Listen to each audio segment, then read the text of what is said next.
रहस्यमयी हवेली गांव के बाहर एक पुरानी हवेली थी जिसे लोग भूतिया हवेली कहते थे। कोई नहीं जानता था कि वहां क्या हुआ था, लेकिन कई सालों से वहां कोई भी रहने की हिम्मत नहीं करता था।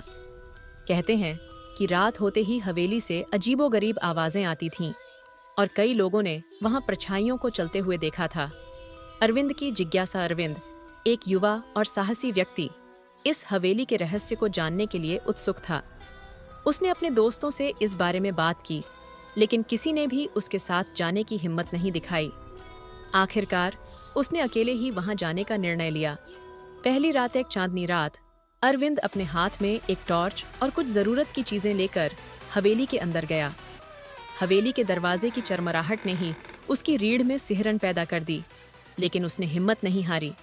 अंदर हर चीज पर धूल की मोटी परत चढ़ी हुई थी और हर कोने से अजीब सी बदबू आ रही थी।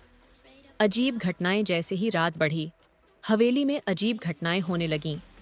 पहले उसे किसी के चलने की आवाज़ सुनाई दी, फिर अचानक उसकी टॉर्च बंद हो गई। घबराकर उसने टॉर्च को ठीक करने की कोशिश की, तभी उसे पीछे से किसी के हंसने की आवाज़ आई। उसने मुड़कर देखा, पर वहाँ कोई नहीं था।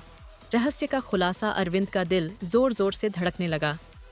उसने महसूस किया कि हवेली में कोई अदृश्य शक्ति मौजूद है। अचानक एक कमरे से रोशनी दिखाई दी। वह धीरे धीरे उस कमरे की तरफ बढ़ा। कमरे में पहुंचकर उसने देखा कि एक पुरानी डायरी खुली पड़ी है।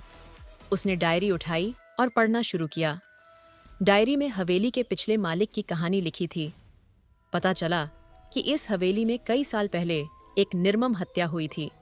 मालिक और उसकी पत्नी को रात के समय बेरहमी से मार दिया गया था और उनके आत्माओं ने हवेली को कभी नहीं छोड़ा। भागने का प्रयास अरविंद ने जैसे ही यह पढ़ा, उसे लगा कि हवेली की दीवारें उसके चारों ओर सिकुड़ने लगी हैं। वह दरवाजे की ओर भागा, परंतु दरवाजा बंद हो गया। उसके कानों में भूतिया आवाजें गूंजने लगीं। उसे लगा कि उसकी जान खतरे में है। जैसे तैसे उसने खिड़की से कूदकर अपनी जान बचाई। अंतरविंद ने गांव लौटकर सबको अपनी आपबीती सुनाई। उसके बाद किसी ने भी उस हवेली की तरफ रुख नहीं किया। हवेली वैसे ही वीरान और खौफनाक बनी रही और गांव वालों ने उसे हमेशा के लिए छोड़ दिया। वह रहस्यमयी हवेली अब भी गांव के बाहर खड़ी है, अपनी खौफनाक कहानियों को अपने भीतर समेटे हुए, और कोई नहीं जानता कि वहां असल में क्या छिपा है।